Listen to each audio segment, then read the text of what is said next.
All right, well, good morning, everybody. I'm so glad to see you all here today. I'm going to take this off just because it's hard to talk for an hour with it on. So I'm Stephanie Costazin. I'm a social worker with Caring Circle. I've been a social worker there for like 14 years. And primarily worked with hospice, but I also run all of the veteran programming for the Spectrum Health Lakeland Health System as well, and run our We Honor Veterans program. And one thing that social workers have is like all of these amazing resources that we're aware of in the community. We work with a lot of other community partners and organizations to help people be able to care for their loved ones at home, to get support themselves. And so, you know, it's really important for us to share this information to people in the community who might need it. Because if you're working with someone and, you know, helping to provide care to them, and you know that you need extra support, it can be really overwhelming trying to figure out, I don't even know where to start. So that's kind of what we're going to be going over today, but we're also really going to be focusing as well on self-care. Because we can't take care of anybody else if we don't take care of ourselves. We always have to take care of ourselves first. And so we'll be covering that as well. So for those of you who are caregivers, we've got this survey in the front of the book. If you want to just take a couple of minutes to go through, it's the Caregiver Self-Assessment Questionnaire. Just go through and answer the questions, and then the scoring is on the back.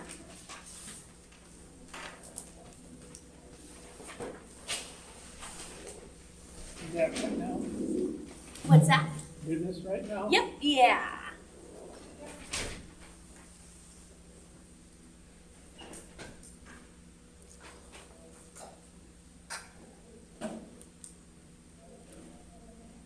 For those who are watching the video now, can you give us some ideas of what kind of questions everybody's asking? Absolutely. So some of the questions on here are like, have you had trouble keeping your mind on what you need to do? Have you felt that you couldn't leave your relative alone?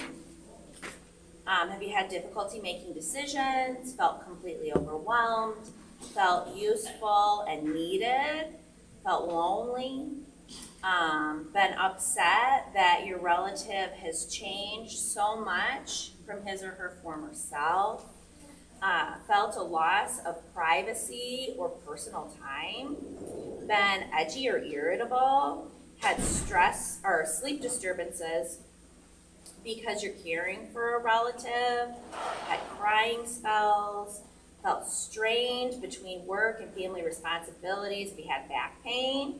Have you felt ill, like headache, stomach ache, or problems like, you know, getting sick a lot with common cold and things like that?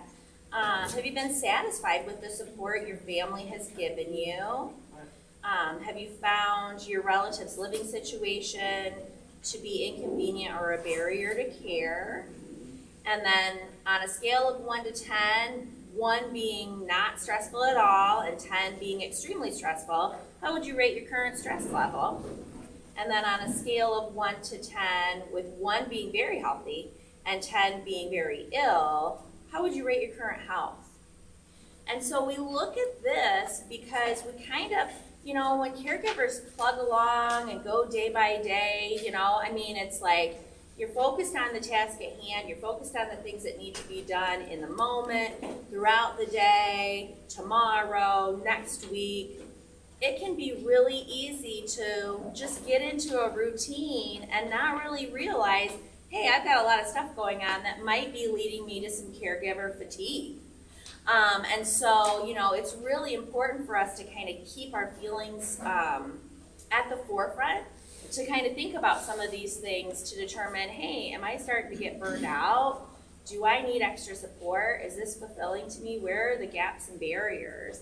Because being a caregiver can be the most wonderful experience in the world. I mean, oftentimes when I talk to caregivers, they'll say that time that I was able to spend with that person, you know, is something that I will be able to treasure for the rest of my life. But when you're in it day to day, it can also be stressful It can also be difficult for you to be able to take care of the things for yourself that you need to take care of.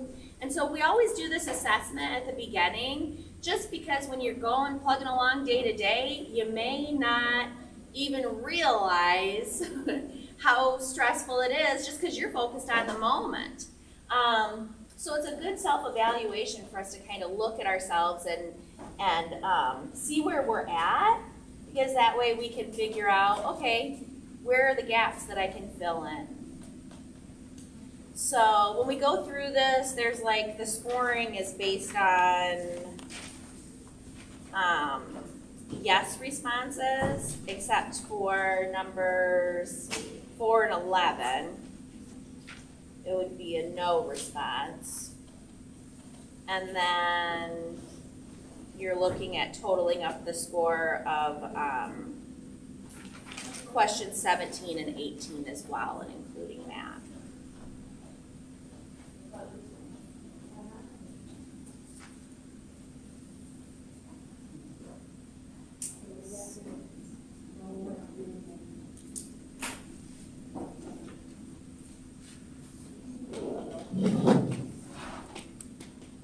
Trying to find where it shows that. You remember the total number.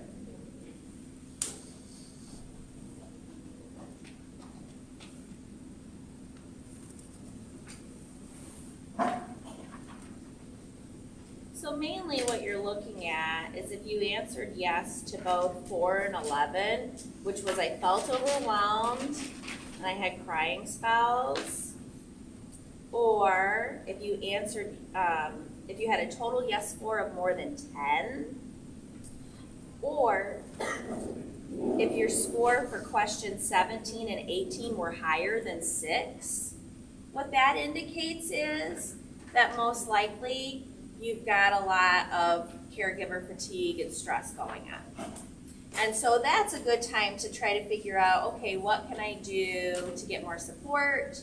What can I do to get more support to help me care for my loved one? But also, what can I do to get more support to be able to, take care of myself as well? Do I need to look at having some time alone for myself? Getting back into activities that are meaningful or bring me joy. Reaching out and getting support from loved ones or from a support group. Getting extra services in the home, those types of things. So, for anybody who wants to share, were you surprised with the scores that you received? No.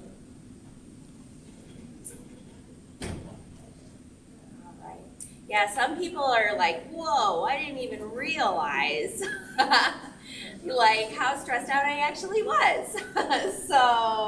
But others are like, no, I'm feeling pretty good. And then others are like, no, I know how stressed I am.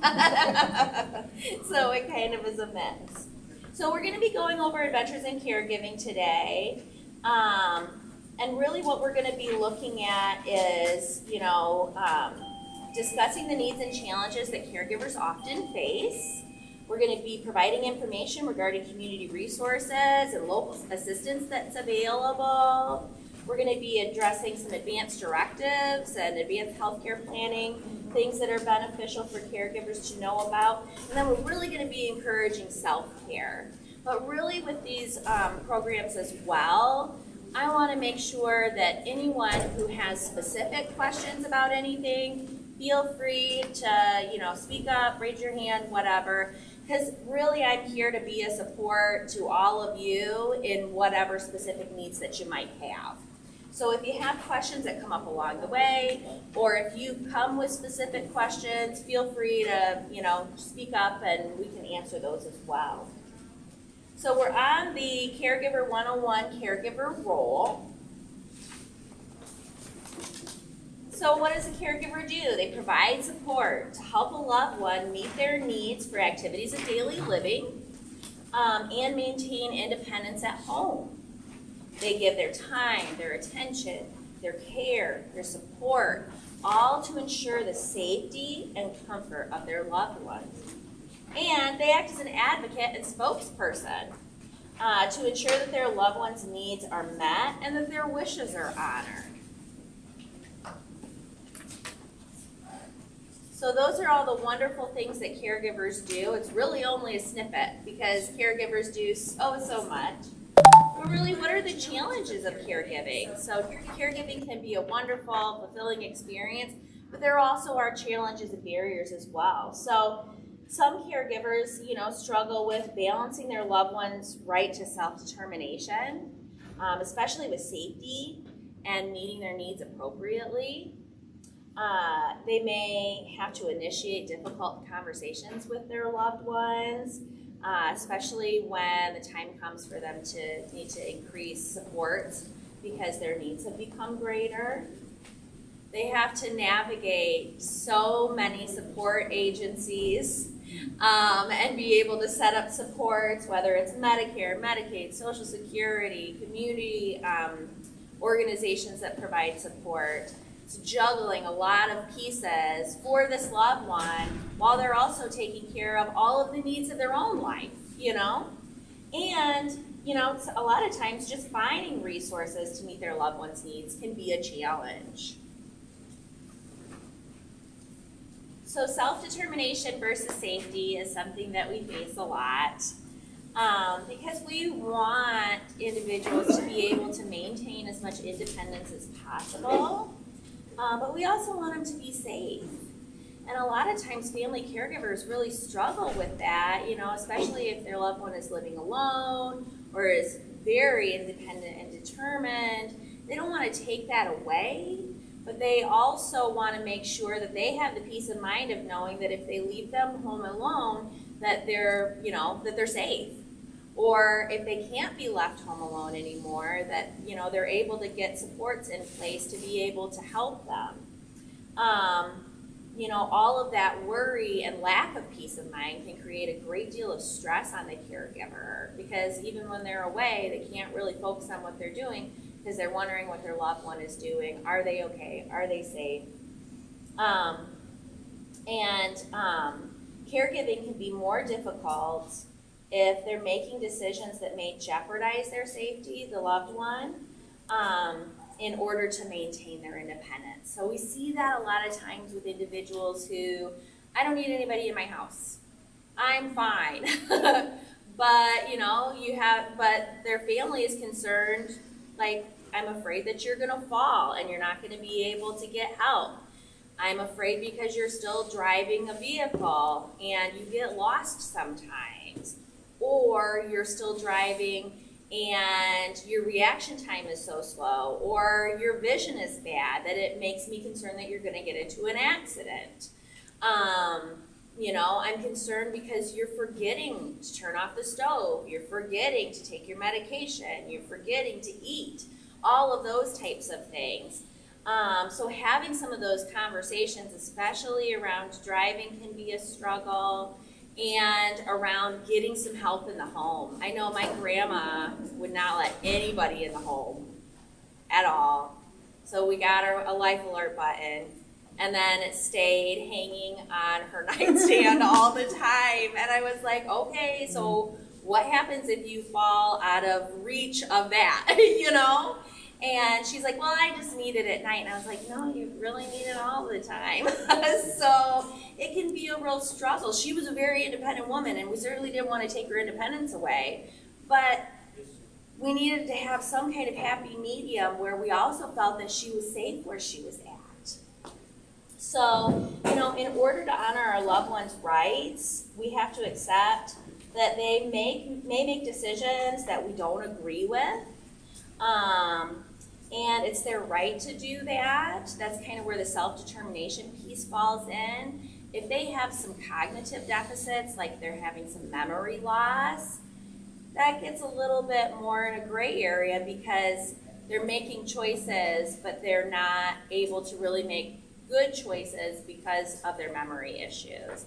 And so how do we bridge that gap and kind of help them in those situations? A lot of times expressing concerns in an open and loving way, or even putting it as, this isn't for you, this is for me. Can you please do this for me?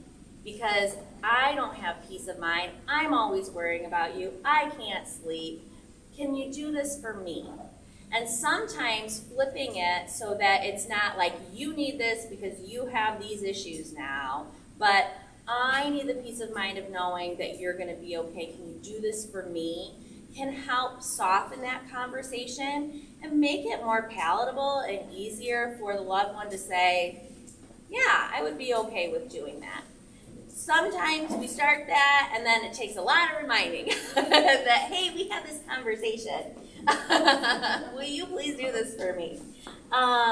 But balancing that self-determination versus safety can be a struggle. And I always say, sometimes it's having a third party that's not a family member come in to offer these suggestions that actually makes the difference. If they're going to a doctor's appointment and the doctor suggests, hey, maybe you shouldn't be driving anymore. I don't think that it's safe for you at this point because of A, B, and C. It can sometimes be much easier. I've personally had patients who have just blamed their doctor for not being able to drive anymore. And the doctors are okay with being the bad guy if it comes to just delivering that information that needs to be provided for that person's safety. So, or if they have additional services in the home, if they have a social worker already coming in, having them sit down and say, hey, this is what we're seeing and this is why we think you need this. Sometimes having a third party come in can be much more easier than a loved one because the third party doesn't have that same relationship with your loved one. And so they, might be seen as, okay, they're seeing it from a more objective point of view. Initiating some difficult conversations in these situations, it's key to encourage healthy communication and problem solving. Yes. Public transportation is wonderful. Yes, yeah. Yep, public transportation is always an option. And a lot of times family caregivers are driving their loved one to appointments already anyways. They're going and getting their groceries. They're doing the thing, going and picking up their medication. It's just relinquishing that can be a struggle. Yeah, but there's a lot of supports. Senior centers provide support with transportation to appointments, all those types of things. So there are definitely other options. Being able to convey your concerns from a place of love, like I said, giving options that are possible over than saying this is what you need to do takes away that feeling of being told what to do and being controlled. It gives them the ability to control the situation and have a say in what the next steps are. So having some options for them, we can get this agency in to help or this one, and you can be part of the interview process. That gives somebody the ability to continue to have self-determination and make choices without, taking them all away, but also getting the supports in that need to be put in place. Discussing with your loved one your wishes and their wishes and what their comfort level is about talking about these things. Sometimes it's more than one conversation. Sometimes it's, having several conversations to get them to a place of comfort with, getting things set up. And then reiterating your desire to respect their wishes, you want to respect their wishes, but, you also need that peace of mind. And like I said before, keeping them actively involved in all of the decision making as much as possible. All of those things can help. So common safety concerns, like I said, safety with mobility, increased falls, remembering to take medication as prescribed, concerns about driving, concerns about completing activities of daily living. So, if they've become physically too tired or weak to be able to bathe regularly, or to be able to take care of their laundry, or even to be able to prepare meals for themselves, all of those types of things. And then, like I said, healthy nutrition as well, and then getting help in an emergency. How do you get them the support that they need? So those are a lot of common concerns that caregivers have. So they've got all these concerns, where's the help? what's available. So as a social worker, I often will tell families, hey, let's look at what natural resources you have to start with. What kind of supports do you have in the area? Do you have other family members who would be willing to take shifts to take time to come in and provide support? Or if you're living with your loved one, do you have family who would be willing to come in and stay with them for a few hours so that you could run errands or go have lunch with friends or, go read in the library, whatever, brings you some joy and gives you a little bit of time to kind of regroup and refresh. Or do you have people who come and say, hey, what can I do to help? I know you're doing a lot. One of the biggest things our caregivers often say is anytime somebody asks them that, it's like they draw a blank and they can't think, I don't even know what I need right now. And so what I always tell caregivers to do is when you have a moment to sit and think, start writing down a list of if somebody helped me with this, this, this, and this, that would be helpful. And keep that list in your back pocket so that if you have someone come up and say, hey, I know you're doing a lot, what can I do to help? Then you're not kind of blindsided in the moment and your mind doesn't go blank. You can pull out that list and say, actually, this is what could help me. So that can be really helpful. If your loved one's part of any kind of clubs or organizations, church groups, if they have friends or neighbors that are, willing to be supportive, reaching out to those supports first can be really helpful. Some of the other options are private pay caregivers. So there's private pay agencies in the area that you can hire to come in and help with with caregiving for your loved one. So that's something that you would pay out of pocket, and they do things like, bathing, just, staying with them and making sure they're safe. They do meal prep, they can do laundry, they can do all of those types of things.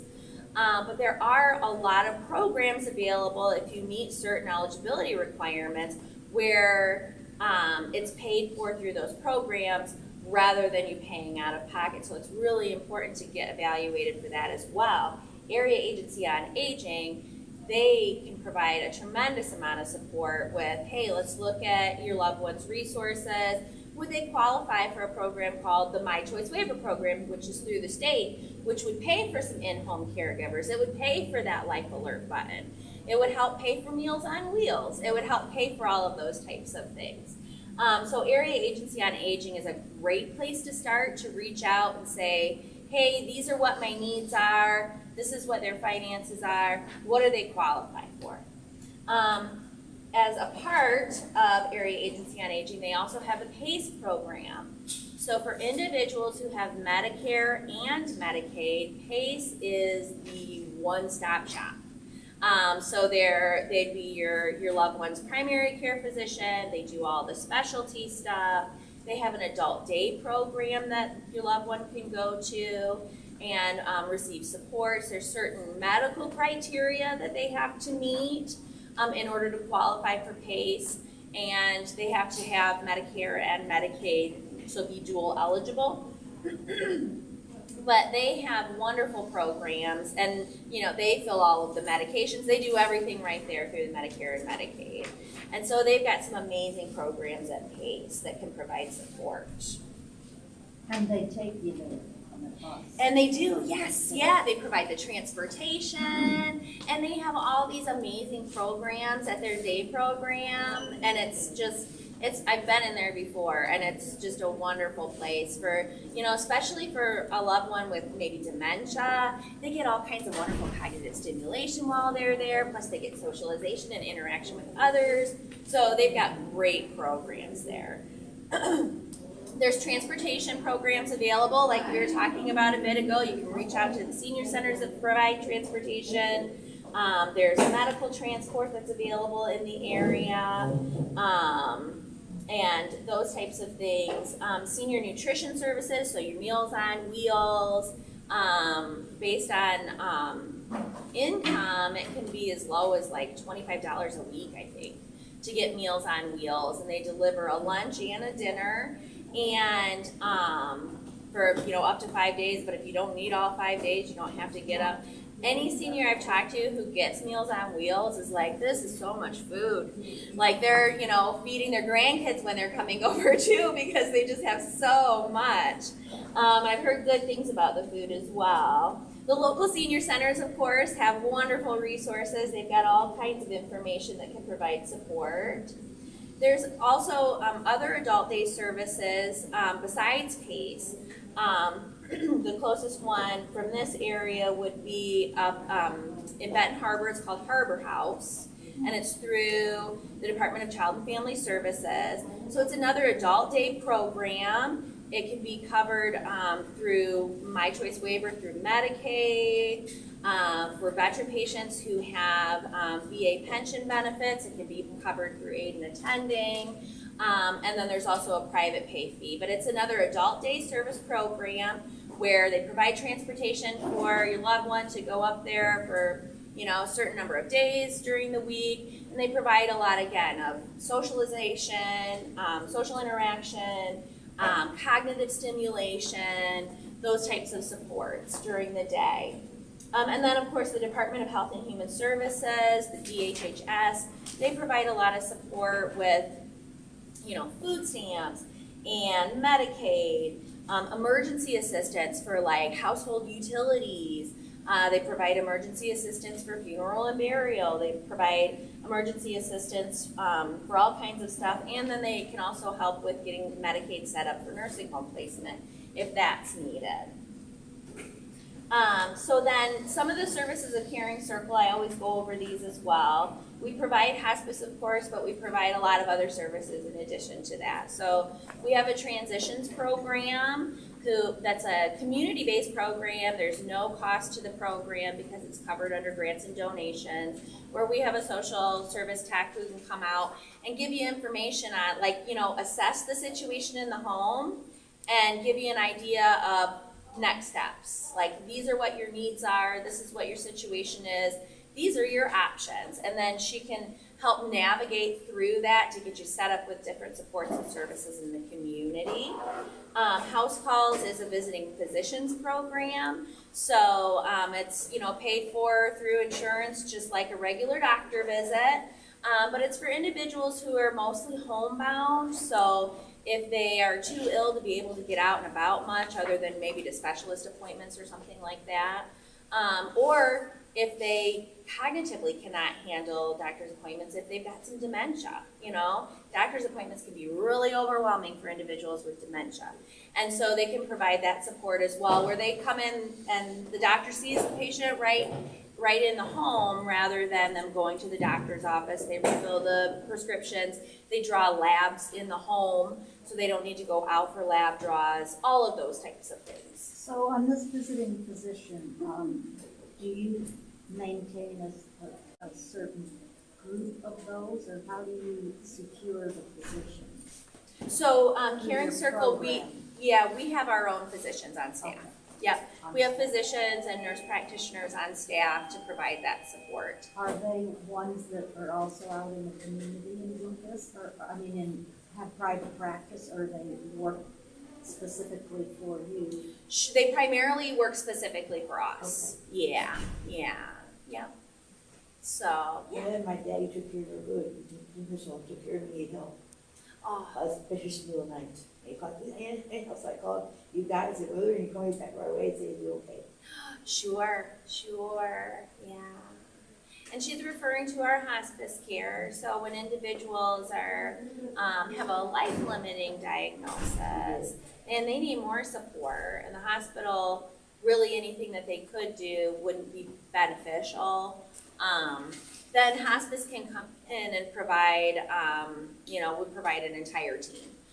So we have our physician, we have our nurses, social workers, spiritual care, massage therapy, our home health aides who come in and do bathing and personal care. So they provide all of that, and it's all covered 100% by the Medicare benefit. So it's one of the only benefits that's still covered 100% by Medicare, which is really, really a blessing.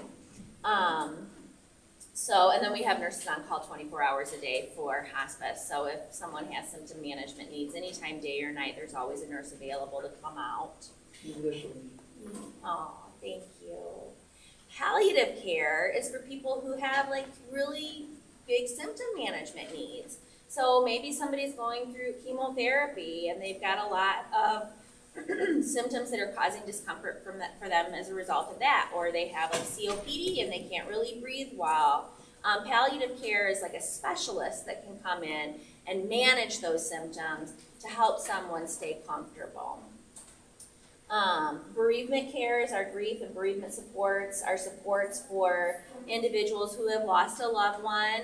That's not only available to loved ones of patients who have been on service with us, but it's something that we provide to the whole community. So Lori's Place is one of our organizations under the Caring Circle umbrella. They've got a wonderful space up in St. Joe where they do groups for children and for adults. They also do groups for children in, I believe it's 50 of the local schools within our service area now for children who are struggling with grief. But then we also have, we actually have a brand new space up at Lori's Place just for adult groups, which is great. And then we've got bereavement counselors that are available, you know, to provide support individually for people over the phone, meet in person, and they run a lot of really great grief support groups as well. And then our Veteran Support Services is a program that I run where anywhere within the Spectrum Health Lakeland Health System I can support veterans, or really even veterans from the community. Like I've had veterans who found my brochure and called me with questions. So really the whole purpose is to support veterans to be able to link in with their benefits, to know who to reach out to get set up with services, and to help them navigate like coordination of care and things like that when they're receiving VA services. Were there any questions about any of those services before I go on to advanced care planning? I remember about the parent calling, I told him to do it, somebody called me, Michigan do it, and he really got me through it. Oh, good. Yes, he's one of our bereavement coordinators. Because he's going tomorrow morning, see how I'm doing my dad's bridge tomorrow morning, see how I'm getting it tomorrow. Oh, good, good. All right, so I'm going to go a little bit over advanced care planning because I think it's really important for really, and I'm a strong proponent for advanced care planning. Anybody over the age of 18 needs to have at least a conversation about what their wishes would be. But a lot of times what we see, especially for individuals who have family caregivers, they may have let their loved one know what their wishes were, but haven't given that caregiver the ability to speak on their behalf if they lose the ability to make decisions for themselves. And so that's why advanced care planning is so important. I've got some information in the front of the binder on advanced care planning. It's this sheet here. This kind of explains what it is. So it's a program, the program that we run is called Speak for Yourself, Plan Your Care. It's another community-based program there's no charge for it. It's run on donations and grants.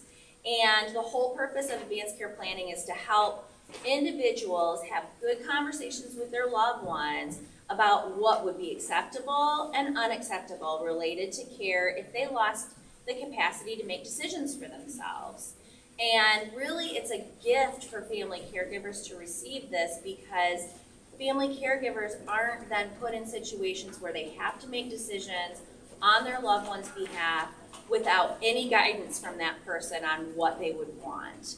I have seen many families who struggle with that because they never had the conversation or they didn't really know what their loved one wanted, and then they're faced with a really difficult situation where they've got to make those decisions. And so I strongly urge anybody to have an advanced care planning conversation. If you already have an advanced directive for your loved one, like a power of attorney that's been drawn up by a doctor or that's been drawn up by an attorney, you know, sitting down with your loved one and finding out what they really want. And we also help to support and provide facilitated conversations with that are, you know, free to the community because it's so important. We want to make sure that there's no barrier due to, you know, the ability to pay. Is that a volunteer that, do you have, did you say you have volunteers that help you with that? Or- So it's a mix. So I'm actually an advanced care planning facilitator. So I have those conversations. We have social workers all throughout the health system that have the conversations.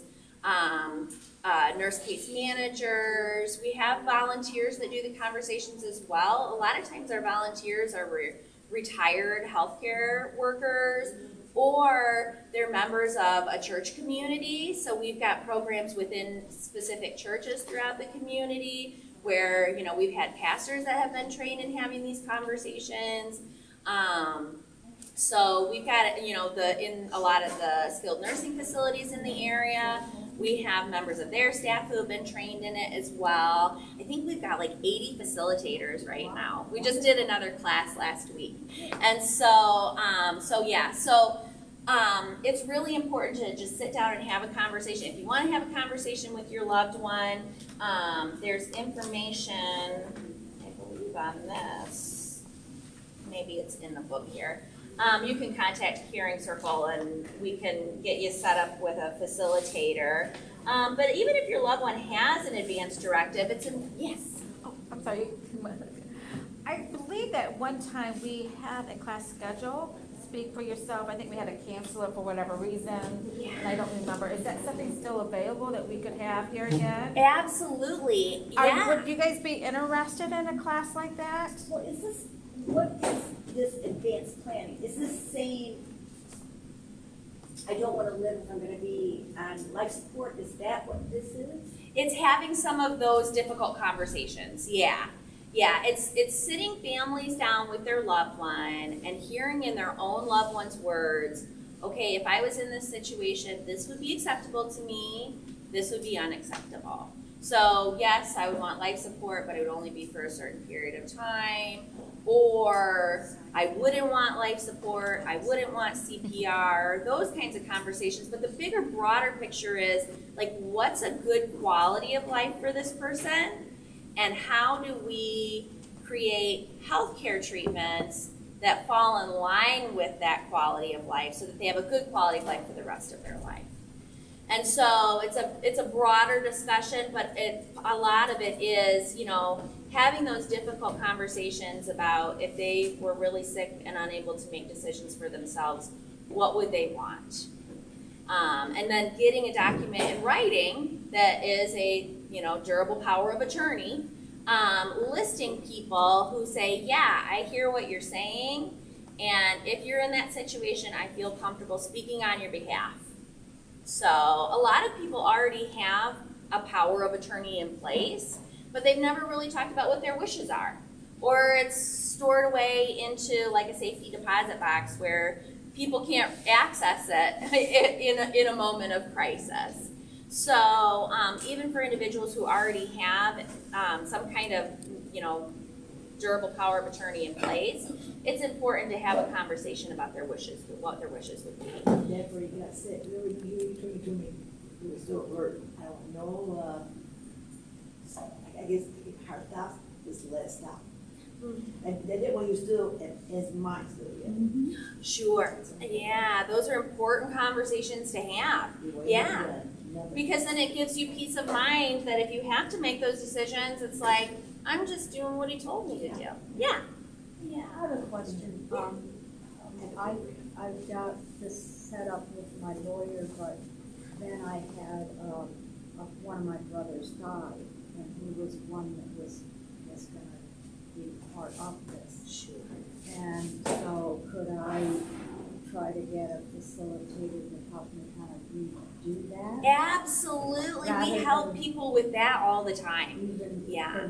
or if I have it in all my legal stuff, I don't need to go to my lawyer first, do I? No, usually, yeah, you can meet with a facilitator. They can help you just fill out that new patient advocate page that lists who you would want to speak on your behalf. They can And look over update what I it, have look over what you and- have, yeah. And then we always suggest if anyone's had one drawn up by an attorney, if you adjust it, just send a copy to the attorney. That way they have the most recent copy as well. Oh, so you don't have to go through the attorney to make adjustments? Correct. Nope. Yeah. I Yeah. didn't, I believe in real afraid, real sick, 2 years ago, they got sick, so, Mm-hmm. they all those measles, no problems. So do you have a list of the questions that we should be asking or be thinking? I mean, because you keep saying, you need somebody, but I don't even know the questions that I should be asking.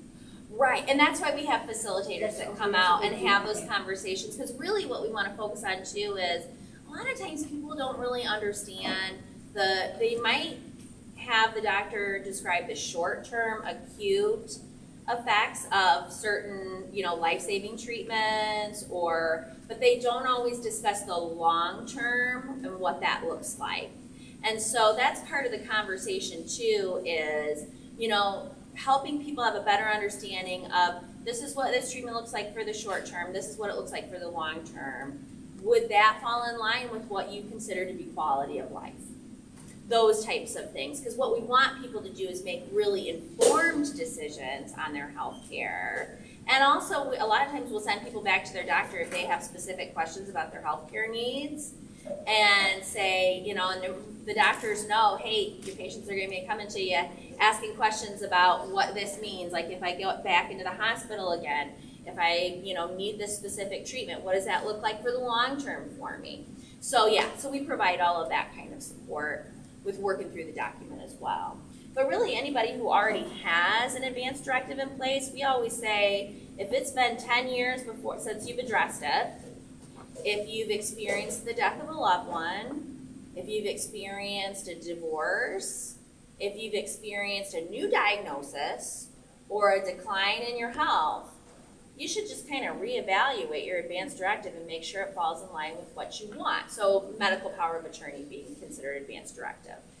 To make sure it falls in line with what you want, that your advocates are all still appropriately listed, all of those types of things. So advanced healthcare planning is really important. And I also just want to note that we've included the Peace of Mind booklet from the state, which is another awesome resource in the front of the binder there. So this is something that the state provides. It's got great pieces like where your loved one or you can write down, this is my personal information, like where my bank accounts are, where my retirement is. This is, the doctors that I see, these are my prescriptions. So if all of a sudden a family member needs to step in and take more of an active role, they've got like pieces of the puzzle that they need. It also has an actual medical directive for health, or advanced directive for healthcare in here that can be completed. That's similar to like an advanced directive that would be completed through advanced care planning.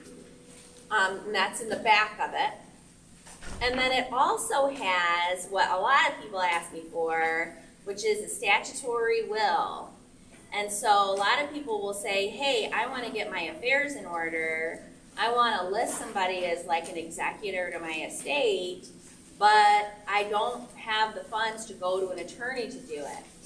They can fill out this statutory will in this, and then take it to the county probate court. Last I knew it was like $25 to list it with the probate court.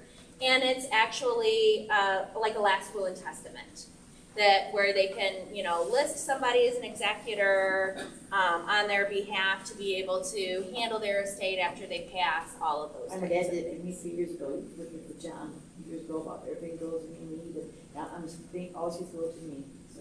Sure. He did forget we got 6 years ago, Oh. about years ago, about me. Now, do you have to physically take that into the probate court, or could you mail that?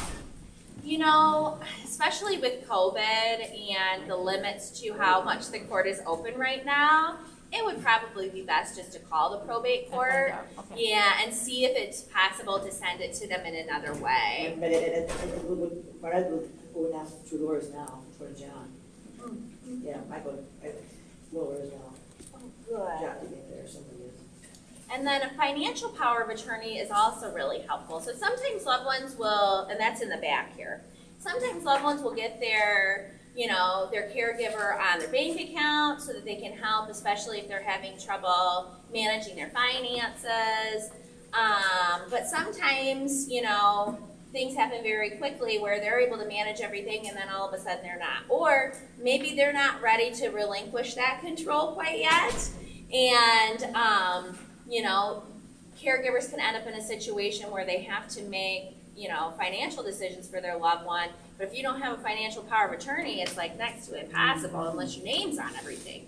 So included in the back there, this is a durable power of attorney for finance.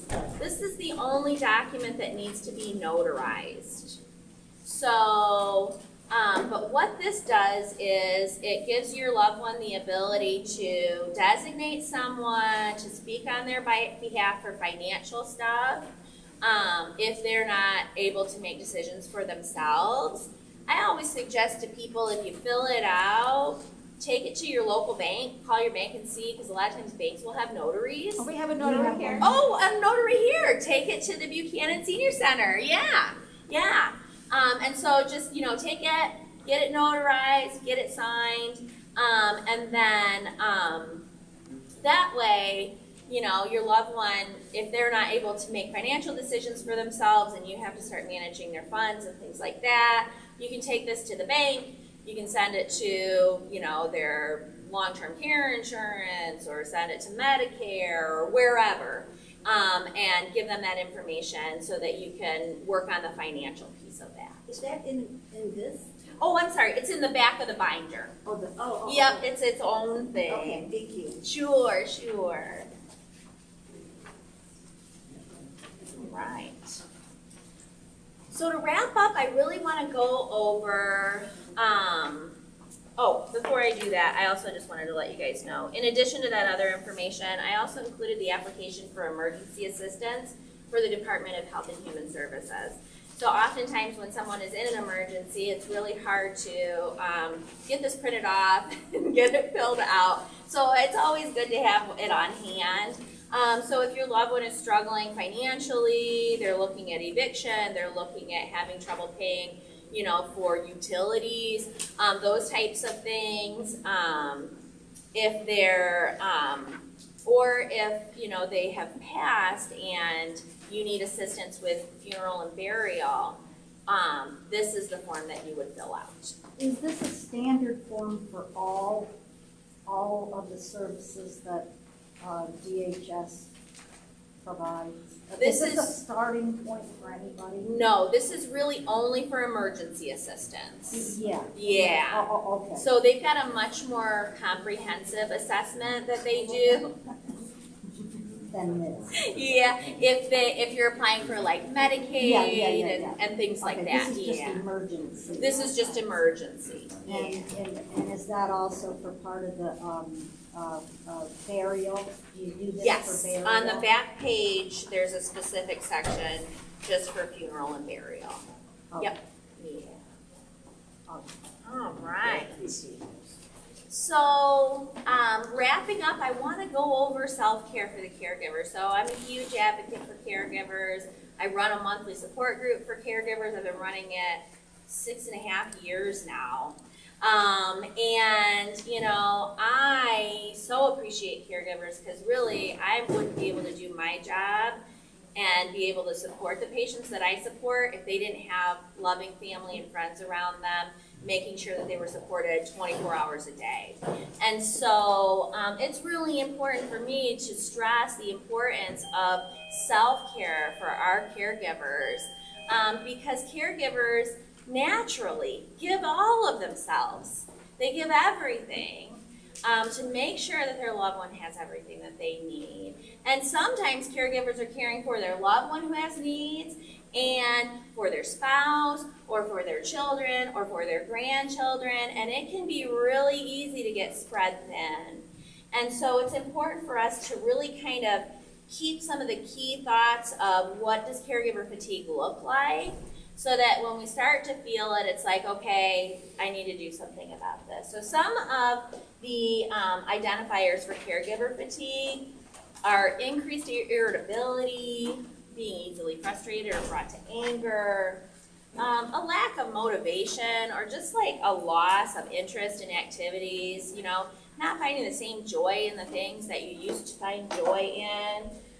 Changes in sleep patterns, so sleeping at odd times of the day, not sleeping, sleeping more, those can all be indicators. Changes in appetite, so, you know, just not having an appetite or, you know, reaching to food for comfort, feeling isolated and socially, and decreased social interaction. So this has always been a problem for caregivers, but with COVID, it was so much worse. It was so much worse because so many of the supports that you're used to getting had to back off. So many of the natural supports you could reach out to, you couldn't reach out to because you had to make sure that you stayed in your bubble. And it became much more lonely and isolating for our caregivers. And so as we're starting to come back out into the world again, I feel like caregivers need more support than ever. And then also, you know, other feelings that you might experience are resentment, and then guilt because then you feel resentful, or anger and then guilt because you feel angry. Loneliness, depression, helplessness, and hopelessness. I had one caregiver describe her feeling of, she said, I didn't feel sad, I wasn't crying. She said, but I would wake up every day and it was just like an emptiness. Mm-hmm. Like I knew that, you know, she was caring for a loved one who had dementia, who was in the home with her, and it was, she had good support, but it was her 24 hours a day, and the care needs were great. And she said, you know, it was just like this emptiness that I felt where I was kind of void of joy. I wasn't enjoying life anymore. And so she started coming to the caregiver support group, and she also got a lot of extra support, got some time for herself, and was able to pull out of that over time. I'm sorry. Oh, no, yeah. Could you address the sibling and family relationships with like the caregiver lives in one state and then the siblings live elsewhere and they feel like they're either helping some or they're not, and the coordination when you have children in different locations. Yes. That's kind of its own piece. That can be a struggle. It can be tremendously invalidating for the caregiver because they have a loved one in another state who's not there every single day caring for their loved one, who's telling them what to do, or minimizing symptoms and saying, oh, they're not as bad as you think they are, or they're fine when I talk to them on the phone. Right. You know, it can be a real struggle. And a lot of times I've had families come together, and sometimes even though they come together and sit down and the caregiver says, listen, this is what I'm seeing every day, and these are the barriers, these are the struggles that I'm having. Sometimes it can be eye-opening for the loved ones from out of state. Sometimes we don't get the response that we want from them, but it can make it more difficult. Yeah. But that's why it's good to have that third party there that can be the buffer between. Yes. So it's not sibling against sibling. It's right. This is the professional that is going to assess. Yes. All of this. Yeah, and say, and yeah. come up with a common goal. Right, and say, yeah, like these are valid concerns. These needs that this caregiver is saying that they need are valid. And also, it's not just this particular sibling. It's like 150,000 others all across everywhere. You know, right. I mean, because sometimes when it's your own sibling, like she's always been that way, or whatever, you know. And it also brings up some of that stuff when you're a kid. Some of those, you know, she's been this way all the time. Right. So, yeah, I think that's really important. Yeah, yeah. Sitting down and having that third party can be tremendously helpful because then, like you said, you're getting an objective perspective who's validating what's being seen by the caregiver every day, but helping to kind of open the eyes of the other family members, you know. And I mean, those family dynamics can really play into the stress of being a caregiver. I've heard caregivers who are taking care of a loved one that they've got a lot of negative feelings about, but they feel it's their responsibility to take care of this person. And it can bring up stuff from childhood, it can bring up stuff from, you know, earlier on in their relationship. And so getting that support, whether it's a support group, whether it's seeing a counselor, to process some of those feelings can be tremendously helpful. Because, you know, it can bring up a lot of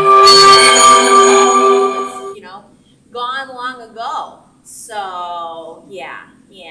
And it can help put you in a better place, yeah. But dealing with, you know, providing support to someone in other parts of the country can be a struggle if everybody's not on the same page. And that's really the goal, is to get everybody on the same page. I've had caregivers who have said, I'm going on vacation, you're staying with them for a week.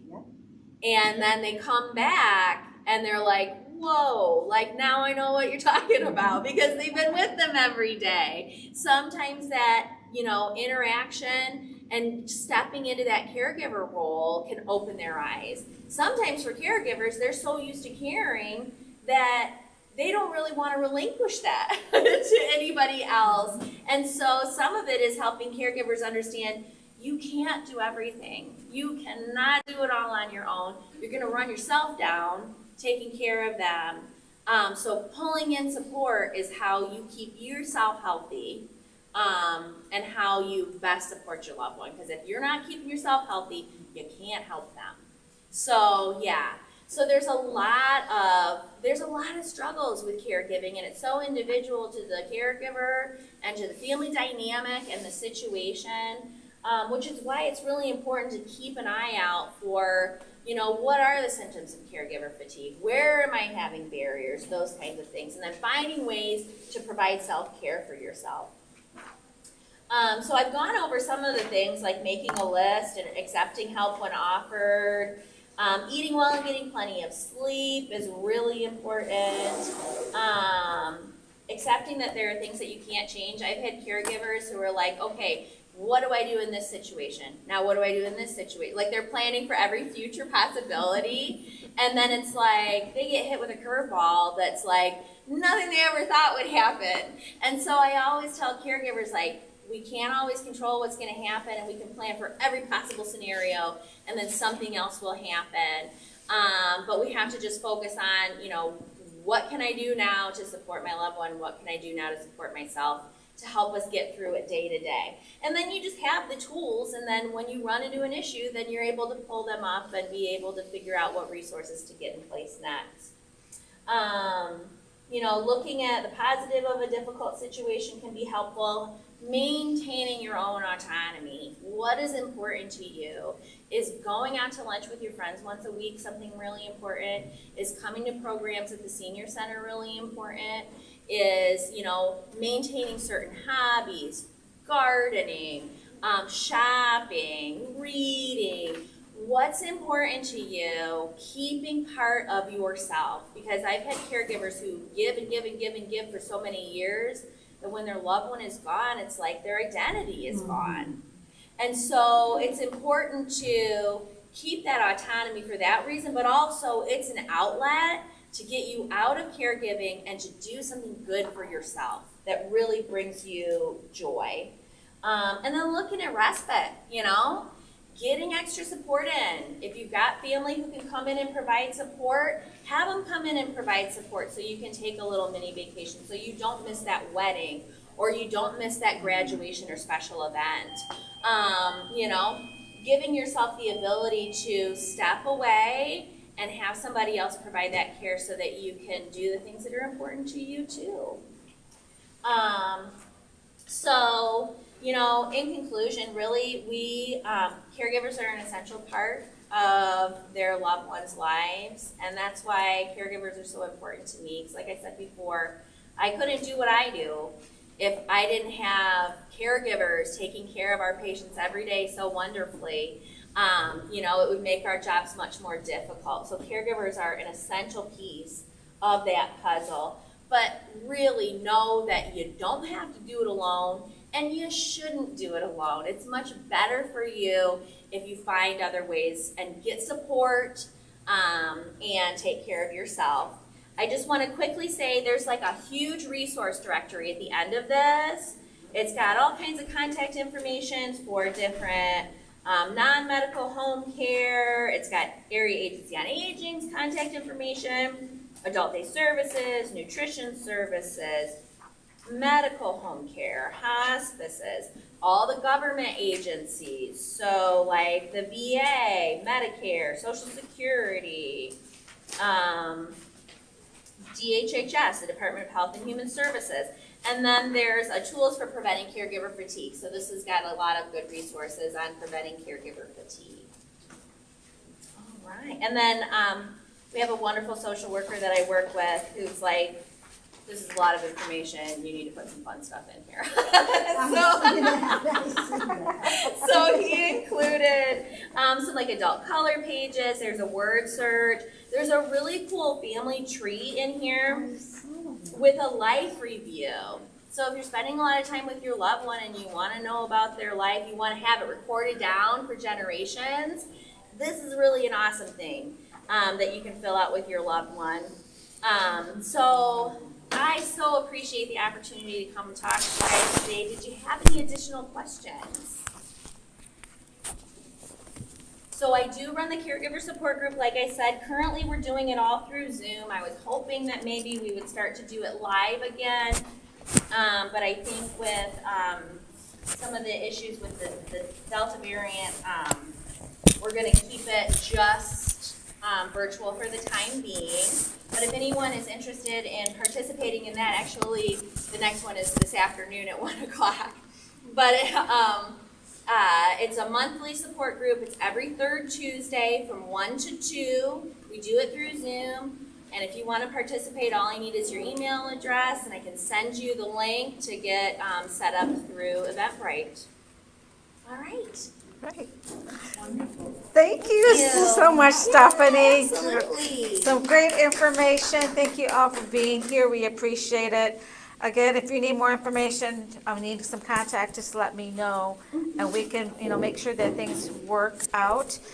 Speaking up for yourself was a class I mentioned before we had, so I will look into getting that back on the calendar, and we can, so maybe I would even suggest that you bring the person with you who you would want to be your advocate. Absolutely. And come as a team or as a family. Yeah, because we can even do, one of the things that we do is group facilitated conversations, where the whole session is just like going through, like, what does the conversation look like? These are the things you need to think about. This is what the document looks like. So it's helps you Like start the the dialogue? process. Is that something that sounds like you guys, some more of the dialogue of how to bring it up and say things? Okay. Yeah. So are you the person that I should contact with on that? So Julie Griffin runs that Okay. program, but what I can do is I'll just shoot her a text and have her get a hold of you.